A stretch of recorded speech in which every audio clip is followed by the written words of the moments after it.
Oke, baik. Eh, Pertemuan kita kali ini saya akan mengomentari tugas kelompoknya ya, yang bab khususnya bab 2. Oke, yang pertama yang akan saya komentari yang pertama adalah kelompok satu ya. Kelompok satu temanya tentang website penjualan frozen food kios unggas. Oke, kita lihat. Saya langsung ke bab 2-nya aja ya. Bab satunya oke lah ya. Proses bisnis berarti cerita tentang kerja dari sistem yang ada saat ini. Oke, kita langsung ke bab 2. Oke. Yang akan saya komentari khususnya itu adalah kebutuhan fungsional. Oke, ini adalah penjualan online ya, karena judulnya tadi website penjualan. Yang pertama, login pengguna dari pelanggan. Oke, login pengguna admin. Oke. Kemudian registrasi boleh, menu pencarian produk juga boleh, detail produk. Oke, pembelian barang. Penjualan namanya ya. Kalau kalau kita buat website tentang penjualan itu tidak beli. Kalau beli berarti kita membelinya di distributor atau supplier atau agen. Ini namanya penjualan. Keranjang belanja, perhitungan penjualan barang ini ya. Perhitungan penjualan barang, tampilan tagihan yang harus dibayar, halaman produk. Ngentri barangnya mana? Kan barang itu sebelum dicari atau produk itu sebelum dicari, ini yang nomor 4 kan harus dientrikan dulu produknya apa. Nah, kalau Ibu lebih menyarankan ya khususnya kelompok satu itu buat kebutuhan fungsionalnya per user aja. Ya kalau saya lihat kan usernya itu yang pertama adalah konsumen, yang kedua adalah admin, ya kan? Nah, jadi yang admin apa-apa saja yang dilakukan, yang konsumen apa-apa saja. Sama satu lagi, nggak mungkin perusahaan ini tidak punya pimpinan, misalnya kepala bagian penjualan atau misalnya pemilik lah kalau memang dia belum besar gitu perusahaannya. Jadi buat perius. Jadi si admin ngapain nih? Oh, admin yang dilakukannya ini di program ya. Kalau sudah bicara tentang kebutuhan fungsional itu sudah bicara tentang program. Admin ngapain? Si konsumen ngapain sebagai ini ya yang akan membeli barang kita. Kemudian nanti pemilik atau ke manajer penjualan ngapain? Nah, jadi buat spesifik seperti itu karena kalau kalian sudah buat spesifik seperti itu akan memudahkan dalam perancangannya nanti. Ya, ini nanti diperbaiki. eh, Nanti ibu buat menunya menu itulah, tapi ibu perpanjang eh, waktunya. Ya, ibu perpanjang waktunya. Oke, yang kedua itu adalah kelompok dua. Kelompok dua tentang aplikasi penyewaan kamar kos berbasis website. Oke, kita lihat bab 2-nya. Proses bisnisnya sudah lengkap. Oke, dijelaskan di sini ada berapa kamar yang disewa, sudah ada belum? Nah, nggak ada. Dibuat ya, buat spesifikasi tentang penyewaan kamarnya, ada berapa kamar di situ. Kalau memang setiap kamar beda-beda nyewanya, harus dibuat juga. Yang kamar ini sekian, yang kamar ini sekian, dan seterusnya. Oke. Kebutuhan fungsionalnya yang pertama pemilik dan penyewa harus login agar bisa menggunakan sistem. Nah, lagi-lagi untuk kelompok 2 juga sama seperti kelompok satu buat kebutuhan fungsionalnya per user. Jadi kalau memang nanti ada usernya ada dua, yaitu penyewa dan pemilik, buat si penyewa bisa ngapain di program, si pemilik bisa ngapain. Oke, berarti dua-duanya bisa login ya. Oke, yang kedua, sistem dapat memperbarui catatan pemesanan kamar kos secara otomatis bila ada perubahan. No problem, memperbaiki jumlah kos. Nah, ya ini berarti ngentri kamar kos.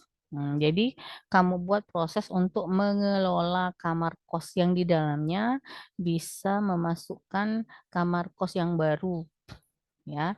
Kamar kos misalnya nih, kamar kos dengan kode kamar A01. Berapa biaya sewanya? Kemudian berapa kalau memang ada biaya-biaya yang lain tampilkan semua.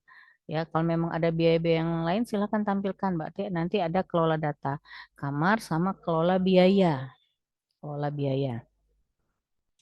Riwayat pemesanan apa melihat data menyewa. Nah, mana ini? Mana untuk melihat laporan sewa kamar? Jadi Anda harus buat semuanya harus buat ya. Kelompok satu juga tadi Bu lupa. Kelompok satu juga harus membuat harus si pemilik atau manajer penjualan juga harus bisa melihat laporan penjualan. Nah, kalau ini berarti laporan penyewaan ya, laporan penyewaan. Jadi buat buat berdasarkan user. Oke, kelompok tiga nggak ada, kelompok empat judulnya penjualan jilbab. Oke, penjualan jilbab. Kita langsung, oh jualnya di sini. Oke, no problem. Ini notanya, oke, bagus. Oke, sudah cukup bagus, Ibu rasa. Sekarang kita lihat kebutuhan fungsionalnya masih masih belum detail ya. Seperti kelompok satu sama ya, sama-sama tentang penjualan. Jadi Anda buat berdasarkan user. Tadi kalau memang ada admin dan user, nah ininya mana pemilik atau mungkin pemilik ya karena nggak ada manajer penjualan atau kepala bagian penjualan, berarti usernya ada admin, konsumen sama pemilik. Si admin bisa ngapain, si konsumen bisa ngapain, si pemilik bisa ngapain. Yang pasti pemilik itu bisa melihat laporan penjualan, ya laporan penjualan. Mana ngentri data barangnya mana? Melihat stok oleh admin. Nah, sebelum melihat stok kan data data barangnya harus disimpan dulu atau dikelola dulu, ya kan? Mestinya kelola data barang dulu baru bisa melihat stok seperti itu, ya. Kelompok silakan berkolaborasi saja kelompok satu dan kelompok 4 karena judulnya sama. Oke, sekarang kelompok 5 judulnya adalah penjualan. Nah, sama nih. Satu, 4, dan 5 sama tentang penjualan. Tapi yang ini jualnya di pet shop ya. Oke, yang dijual apa? Yang dijual apa ini? Binatang atau makanannya? Nggak tahu nih, nggak ini. Oke, kita langsung ke ini aja bab 2-nya. Nah, sama buat per user. Jadi usernya minimal, nah, minimal kalau dia penjualan, minimal harus ada konsumen, admin, sama pemilik. Apa yang dilakukan admin, buat prosesnya apa yang dilakukan user buat prosesnya apa. Pokoknya mulai kalau admin itu mulai dari dia ngentri barangnya sampai si pemilik itu bisa melihat laporan penjualan.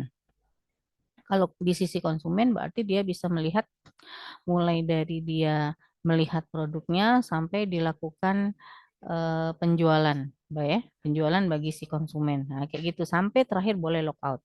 Kalau seperti ini masih masih apa namanya global, yang belum spesifik. Nah, kalau dia belum spesifik seperti ini nanti ngerancangnya susah, ngerancangnya susah, ya. Oke. Kelompok terakhir yaitu kelompok 6 tentang jasa laundry. Oke, jasa laundry. Ini tempatnya, biaya-biayanya mana? Nah, Anda harus tahu, nak. Misalnya nih, cuci per setrika berapa, cuci saja berapa, setrika saja berapa. Saya bisa lihat harganya di mana ini. Oh, ini ya. Oke, bagus. Minimal. Oke, ini semua nanti harus ada di coding ya. Di coding biaya-biaya ini ya. Oke, ini oke, udah ada laporan penjualan bagus walaupun masih manual ya. Oke, bab 2, bab 2-nya dibuat di halaman terpisah nah ya, jangan kayak gini.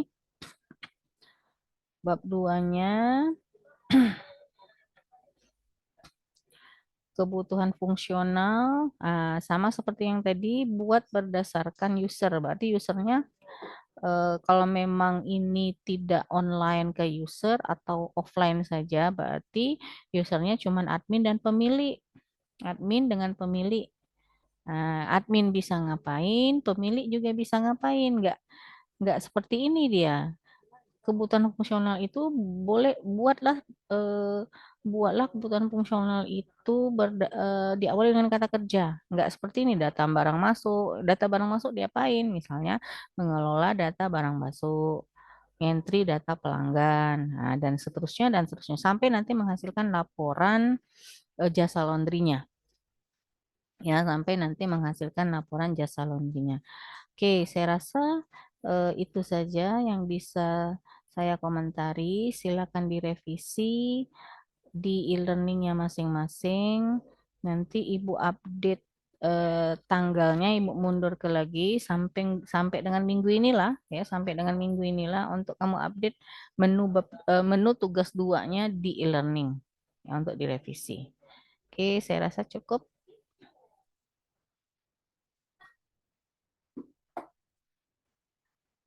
Sebentar.